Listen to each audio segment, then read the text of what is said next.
नमस्कार, सोनीज किचन या व्लॉगमध्ये पुन्हा एकदा तुमचं स्वागत आहे। तर आजच्या रेसिपीमध्ये आपण बघणार आहोत गावरान पद्धतीची झटपट अशी हिरव्या मिरचीची गवार। अगदी सोपी पद्धत आहे आणि इथं आपण गावरान गवारच वापरलेले आहे।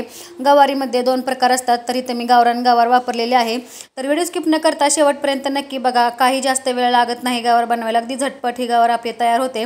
तर अजूनही तुम्ही माझ्या चॅनलला सबस्क्राइब केलं नसेल तर प्लीज सबस्क्राइब करा आणि शेजारीच बेल आयकॉन बटन आहे ते सुद्धा नक्की प्रेस करा, जेणेकरून माझ्या व्हिडिओच्या नोटिफिकेशन सगळ्यात पहिले तुम्हाला येतील।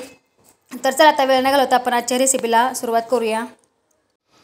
इथं आपण गावरान पद्धतीने गवार बनवत आहे, त्याच्यामुळे इथं मी गावरानच गवार घेतलेली आहे। तर गवारीमध्ये दोन प्रकार असतात, एक नेवाळी गवार असते आणि एक अशी गावरान असते जिला ते काटे असतात। तर अशीच मी ही गवार आहे ती घेतलेली आहे। तर ही गावाकडचीच गवार आहे, गावरान गवार आहे। तर इथं मी पावशेर एवढी घेतलेली आहे, तर निवडून अशी घेतलेली आहे। त्यासाठी इथं मी छोटी वाटी कच्चे शेंगदाणे घेतलेले आहेत, 4 हिरव्या मिरच्या, लसूण, एक अर्धा इंच आलं आणि 1 चमचा जिरं घेतलेलं आहे।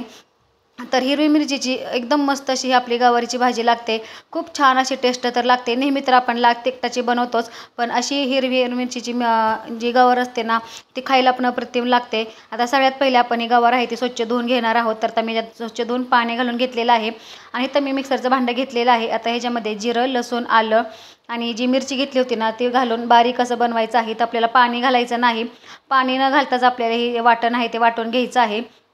तर अशा प्रकारे इथं मी वाटण आहे ते वाटून घेतलेलं आहे। आणि आता कसं आंब्याचा सीझन चालू आहे ना आणि सगळ्यांच्या घरात आमरस तर बनतोच आणि भाजीला काय करायचं काय सुचत नाही, तर अशा वेळेस गवार आयत्या वेळेस निवडलेली असते ना, तर झटपट आपण ही गवार आहे ती लगेचच तयार करू शकतो। तर अगदी सोपी पद्धत आहे। आता इथं मी कढई गरम करायला ठेवलेली आहे आणि कढईमध्ये आपल्याला तेल घालायचं नाही, तेल न घालताच आपल्याला आधी ही गवार आहे ते 2-3 मिनिटासाठी वाफवून घ्यायची आहे, म्हणजे हलकासा त्याचा कलर बदलेपर्यंत परतवून घ्यायची आहे। असं केल्यामुळे काय होतं, आपल्या भाजीला अजूनही छान अशी टेस्ट येते।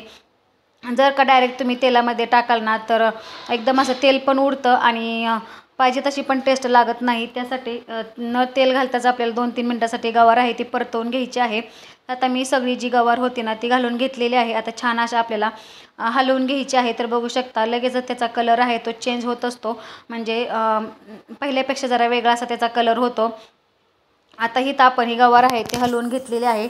आता इथं मी एका साईडला गवार सारून मग तेल घालणार आहे आणि तेल घालून मग आपल्याला जे आपण वाटण बनवलेलं होतं ना तर ते घालून घ्यायचं आहे। इथं आता मी 2 पळी एवढं तेल घालत आहे। तुम्हाला कमी जास्त लागत असेल तर तुम्ही तेलाचे प्रमाण कमी जास्त करू शकता। इथं मी 2 पळी एवढं तेल घातलेलं आहे। तेल आपलं छान गरम झालं की जे आपण वाटण बनवून घेतलेलं होतं, जो मिरचीचा ठेचा बनवून घेतला होता ना तर तो घालून घ्यायचा आहे। तर खूप जास्त पण असं तिखट होत नाही, खूप असं त्याची असं बेचव पण लागत नाही, अगदी मस्त अशी जी भाजीची टेस्ट लागते। आता इथं मी सर्व जो ठेचा बनवून घेतलेला होता ना तर तो घालून घेत आहे आणि आलं घातल्यामुळे पण अगदी छान अशी आपल्या भाजीला टेस्ट येते। तर बऱ्याच वेळा काय होतं की आलं घालत नाहीत, पण आलं घालून तुम्ही एकदा बघा, खूप छान अशी भाजीला आपल्या टेस्ट येईल। आता ही छान असं परतवून घ्यायचं आहे 1-2 मिनिटासाठी आणि सगळ्याच नंतर गवारीमध्ये हे वाटण पण मिक्स करून घ्यायचं आहे आणि गॅसची फ्लेम आपल्याला कमीच करायची आहे आणि कमी आचेवरच आपल्याला हे गवार आहे ती अशा प्रकारे शिजवून घ्यायची आहे। आता ह्याच्यातच मी चवीनुसार मीठ घालत आहे। तर सुकी करायची आहे त्याच्यामुळे चवीनुसार घाला, जास्त पण घालू नका नाहीतर खारट होईल। आता मी थोडंसं मीठ घालून परत छान असं हलवून घेते आणि इथं मी जे कच्चे शेंगदाणे घेतले होते ना ते पण आता बारीक करून घेते। तर आवडत असेल तर तुम्ही घाला, नसेल आवडत तर स्किप केलं तरी चालेल। पण गावाकडे कसं शेंगदाणे वापरतातच, त्याशिवाय भाजी बनतच नाही गावाकडे, त्याच्यामुळे इथं मी शेंगदाण्याचा वापर केलेला आहे। तुम्हाला नसेल घालायचं तर नाही घातलं तरी चालेल। इथं आता मी अशा प्रकारे शेंगदाणे आहे ते वाटून घेतलेले आहेत, जास्त पण बारीक नाही किंवा जास्त पण मोठे ठेवायचे नाहीत। इथं मी कच्चे शेंगदाणे वापरलेले आहेत। इथं आपण हिरव्या मिरचीची गवार बनवत आहे, त्याच्यामुळे कच्चे शेंगदाणे घेतलेले आहेत। कच्चे शेंगदाणे घातल्यामुळे अप्रतिम अशी टेस्ट लागते। नक्कीच तुम्ही अशा प्रकारची गवार बनवून बघा, खूप तुम्हाला आवडेल। आणि तोंडाला जर चव नसेल ना तुमच्या तर ही गवार खाल्ली ना तर एकदम तोंडाला अशी एकदम चव येते। आता इथं आपल्याला हा दाण्याचा कूट घालून घेतल्यावर आता झाकून ठेवायचं आहे।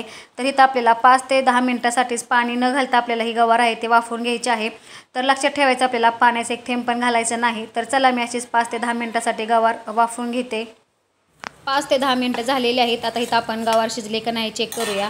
तर बघू शकता हलकासा त्याचा कलर आहे तो चेंज झालेला आहे आणि गवार कवळी होती ना त्याच्यामुळे लगेच आपली ही गवार आहे ती शिजते। तर बघू शकता मस्त असं दिसत आहे, छान झालेले आहे। आता इथं आपण गॅस बंद करून घेऊया आणि आता एका सर्विंग बाउलमध्ये ही गवार आहे ती काढून घेते मी। तर बघू शकता इथं ही जी गवार आहे ना, तर आमरससोबत खायची म्हणलं ना तर जवळजवळ 3 ते 4 लोकांसाठी ही गवार पुरेशी होते. तर अशा प्रकारेच ही गवार आपली तयार झालेली आहे. तर आजचा व्हिडिओ कसा वाटला मला नक्की कमेंटमध्ये सांगा आणि व्हिडिओ आवडल्यास प्लीज लाईक शेअर सबस्क्राईब करा आणि शेजारीच बेल आयकॉन बटन आहे ते सुद्धा नक्की प्रेस करा, जेणेकरून माझ्या नवनवीन रेसिपीच्या तुम्हाला सगळ्यात पहिल्या नोटिफिकेशन येतील आणि जास्तीत जास्त मित्रमैत्रिणींसोबत पण माझे व्हिडिओ शेअर करत जा. तर चला आता नेक्स्ट व्हिडिओ भेटूया, तोपर्यंत धन्यवाद.